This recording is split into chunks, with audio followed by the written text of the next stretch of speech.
పవన్ గారు ఇప్పుడు ఈ వైఎస్ఆర్ గవర్నమెంట్ 5 ఏళ్ల పాలనలో ద్వారంపూడి చంద్రశేఖర్ రెడ్డి గారి కుటుంబం ఆయన ఆధ్వర్యంలో మొత్తం కాకినాడ పోర్టు నుంచి రేషన్ బియ్యం ఎక్స్పోర్ట్ అయిందని అన్ని పార్టీలు కూడా నిరంతరం ఆరోపణలు ఇచ్చినాయి. ఇప్పుడు ఎవరు మీరు కూటమి ప్రభుత్వం వచ్చిన 6 నెలల తర్వాత ఇక్కడ నుంచి ఎక్స్పోర్ట్ చేస్తుంది ఎవరు రేషన్ బియ్యం? కీలక సూత్రధారులు ఎవరు, పాత్రధారులు ఎవరు? ఎప్పుడు కనుక్కుంటారు? అట్లాగే మనోహర్ గారు ఇక్కడ పర్యటనకు వచ్చినప్పుడు సిఐడి ఎంక్వైరీ వేస్తాం, ఇక్కడ నుంచి ఎవరు చేస్తారు, ఎప్పుడు వేస్తారు? ఇది ఇప్పుడు మేము పట్టుకుంది ఏంటంటే ఇది ఎలా ఉన్నాయంటే డైరెక్ట్ కింగ్ పిన్స్ ఎలా ఉన్నారంటే వాళ్ళ కంపెనీస్ ఉన్నాయి.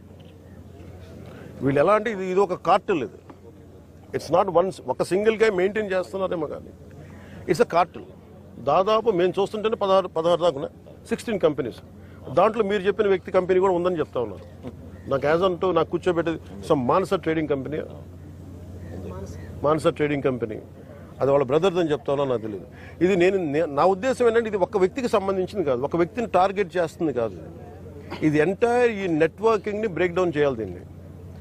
అలాగే మేము ఇప్పుడు ఇది మీకు ఎందుకు ఉందంటే ఏదైనా ముందుకు వెళ్ళనివ్వట్ల. ఇక్కడ ఉన్న అధికార యంత్రాంగంలో కూడా కొంత ప్రక్షాళన జరగాలి. చాలా బలంగా గార్డు చేస్తాను, ఎవరో తెలియట్లేదు కానీ ఇంకా నేను ఇప్పుడు దాకా దీని మీద దృష్టి సారించాల. నా చేతి లేదు, మనోహర్ గారి చేతిలో.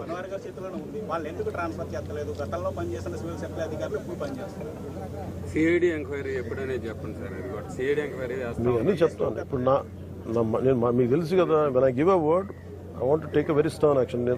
నా మాటకు నేను కట్టుబడి, ఎందుకంటే లా అండ్ ఆర్డర్ నా చేతిలో లేదు. లా అండ్ ఆర్డర్ ఎందుకు మీకు ఎగ్జాక్ట్ ఈ టైం లైన్లో నేను ఇస్తాను అని చెప్పే నా దగ్గర ఆ అధికారం నా దగ్గర లేదు. నా దగ్గర ఏముందంటే ఇది will bring them to justice.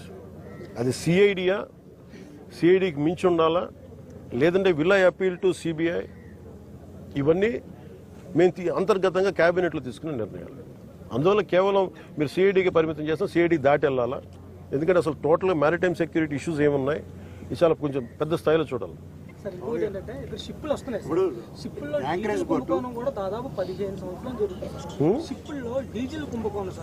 Diesel అదే చెప్తున్నాను, ఇది అది మీకు ఫ్రీ ఫర్ ఆల్ అయిపోయింది చెప్తాను కదా.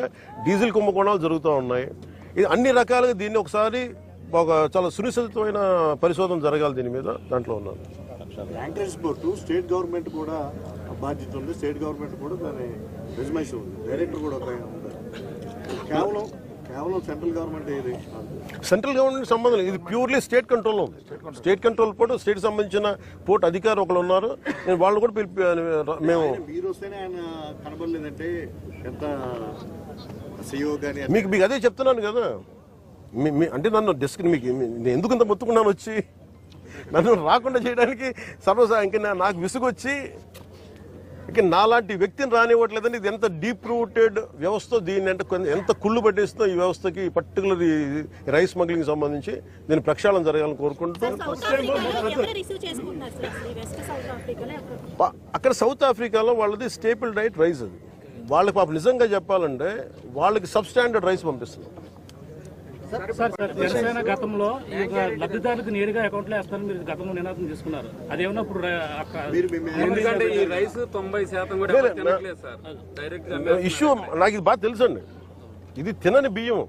ప్రాబ్లం ఏమవుతుందంటే ఎవరు తినని బియ్యం ఇది కేవలం ఇది నా ఉద్దేశంలో ఇది నేను కేంద్ర ప్రభుత్వం దృష్టికి తీసుకెళ్ళాలి. ఎట్లా ముఖ్యమంత్రి గారి దృష్టికి ఎలాగ తీసుకెళ్తాను, కానీ కేంద్ర ప్రభుత్వం దృష్టికి మీరు అంటే ఇది ఒక రూల్ అయిపోయింది. చెప్పండి సార్, ఆ రూల్ మీరు చెప్పండి. మనం ఇందా పొద్దున మాట్లాడుకుంది. ఎన్ఎఫ్ఎస్ఏ ఆ చట్టం వచ్చిన తర్వాత ప్రభుత్వం పైన ఆబ్లిగేషన్ ఉంది. మనం ఖచ్చితంగా ప్రతి కుటుంబానికి ఆహార ధాన్యాలు అందించే బాధ్యత ప్రభుత్వం పైన ఉంది. ఎన్ఎఫ్ఎస్ఏ చట్టం రాకుండా ముందు మీరు అనేది డైరెక్ట్గా మనం క్యాష్ డిస్ట్రిబ్యూషన్ చేయొచ్చు, కానీ ఎన్ఎఫ్ఎస్ఏ చట్టం వచ్చినాక ఆ బాధ్యత మన పైన పడింది, ప్రభుత్వం పైన. తప్పకుండా ఇందాక కూడా ఇక్కడికి వస్తున్నప్పుడు కూడా డిప్యూటీ సీఎం గారు అదే మాట అన్నారు. మీరన్న మాట అన్నారు, డబ్బులు ఇవ్వచ్చా అంటే మీకు వచ్చిన ప్రశ్న నాకు వచ్చింది. 2 చెక్ పోస్టులు పెట్టారు. ఫస్ట్ టైం మీరు చెక్ పోస్టులు పెట్టారు, అయినా కూడా బియ్యం లోపలికి వస్తారు. నేను వెళ్ళి మీ అందరి సమక్షంలో వెళ్తే నేను షిప్ లోకి వెళ్ళిన. దీన్ని బట్టి హౌ డీప్ ఇట్ ఈస్. బియ్యం పట్టుకున్నప్పుడు కనీసం టెక్నీషియన్ కూడా రాలేదు సార్. మీడియం అయినా టెక్నీషియన్ కూడా రాలేదు సార్. చెక్ పోస్ట్ పెట్టినప్పుడు 24/7 తనిఖీలు అన్నారు సార్. కొన్ని రోజుల నుంచి రాత్రిపూట తనిఖీలు ఆపేస్తారు. నైట్ 9 అదే రాత్రులు చేయట్లేదని ఎన్ఓసి ఇచ్చేసారు కలెక్టర్ గారు అంటే. నేను కలెక్టర్ గారిని అడిగాను, మీరు మాట్లాడుతుంటే నేను మాట్లాడకూడదు కాబట్టి అడిగితే నీకు అధికారికంగా ఇచ్చారా చెప్పారన్న సమాధానం లేదు. స్థానిక రైస్ మిల్లర్స్ అంతా కూడా ఒక సిండికేట్ గా ఏర్పడి దీనికి కొంత పడుతున్నారు అనేది ఒకటి ఉంది. ఇతర రాష్ట్రాలలో కూడా ఇక్కడికి తరలించి ఏదైనా కానీ మీరు ఒకసారి ఒక తప్పు అలౌ చేస్తే, ఒక kind of smuggling activity allow చేస్తే, ఇది మిల్లర్లకి సంబంధం లేదు. If they are part of it that's different issue. ఇది మిల్లర్లకి సంబంధం లేదు. ఇది ఏదైనా సరే చట్టబద్ధతతో చేస్తే వ్యాపారంలో ఇబ్బందులు లేవు. కానీ ప్రజలకు చెందాల్సిన బియ్యాన్ని వాళ్ళు తినక స్టేట్ ఎక్స్చేంజ్ నిజంగా ఆ డబ్బులే కనుక ఉంటే ఈ రోజున విద్యార్థులకు కానీ మనకి ఎయిడెడ్ కాలేజెస్ ముయ్యాల్సిన అవసరం లేదు. ఫీజు రీయింబర్స్మెంట్లకు ఇబ్బంది రాదు. గోతులు పూడ్చే డబ్బులు మన ఏది ఏఐబి రోడ్డు ఈ పాటికి అయిపోయింది. ఇది ఏడీబీ రోడ్డు చెప్పాను మీకు డబ్బు ఎక్కడికి వెళ్ళిపోతుందంటే దిస్ హౌ. అందుకని మేము నాణ్యమైన బియ్యం స్టేట్ మొత్తం అంతా ఇక్కడికి కేంద్రంగా అయితే కాకినాడ వస్తుంది సార్ బియ్యం అంతా కూడా. అయితే రేషన్ బియ్యం అంతా స్టేట్ నుంచి వస్తుంది సార్. ఇక్కడ ఒక్క చోటే దాడి జరుగుతుంది, ఇక్కడ ఒక్క చోట కొన్ని రోజులు ఆపుతున్నారు, మళ్ళీ కంటిన్యూ అవుతుంది. కానీ ఈ రైస్ అంతా కూడా స్టేట్ మొత్తం నుంచి వస్తుంది సార్. అది కాదు మీరు ఫాలో అవడం లేదు. దాడులు ప్రతి జిల్లాలో చేస్తున్నాం, ప్రతి రోజు చేస్తున్నాం. అమౌంట్ ఇక్కడ దొరుకుతుంది. డిప్యూటీ సీఎం గారు చెప్పినట్టు అంటే 60,000 మెట్రిక్ టన్నులు ఇప్పటివరకు సీజ్ చేశాం. గతంలో ఎప్పుడు లేదు ఇటువంటి కార్యక్రమం.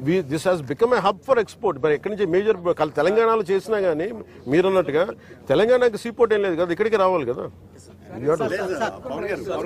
ఇప్పుడు సన్న బియ్యం ఒక నిమిషం అల్టెల్ గత 2 నెలల నుంచి మీరు పోర్టుకు రావాలంటే మిమ్మల్ని అడ్డుపడుతున్నారు. ఇప్పుడు కూడా పోర్టు లోపల కూడా మిమ్మల్ని లోపల తీసుకెళ్లే దానికి కూడా కొంత ఇబ్బందులు సృష్టించారన్నారు. అంటే దీని వెనక ఎవరు అనే దాని మీద మీరు కీలకంగా వారి మీద పెట్టాలి కదా. మీరు అసలు మీ వెనకాల ఎవరు అంటే ఇది శక్తిలో ఒక గ్రూప్, ఇది ఒకళ్ళు కాదు, ఒక వ్యక్తి కాదు.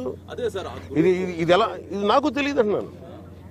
నాకేం అర్థం అవుతుంది. ఫస్ట్ మీరు చెప్పారు సార్ ఇప్పుడు ఎక్కడ ఏం లేదు అంతా బాగుందంటే సరే మీరందరూ ఉదాహరణకి ఏదో చెప్పారు అనుకోండి. మీరందరూ ఒక సీనియర్ జర్నలిస్టులు, మీకు అవగాహన ఉంది. కానీ మేము మీరు చెప్పిన మాట మేబీ ఎందుకు ఎదురెళ్ళటం రాను.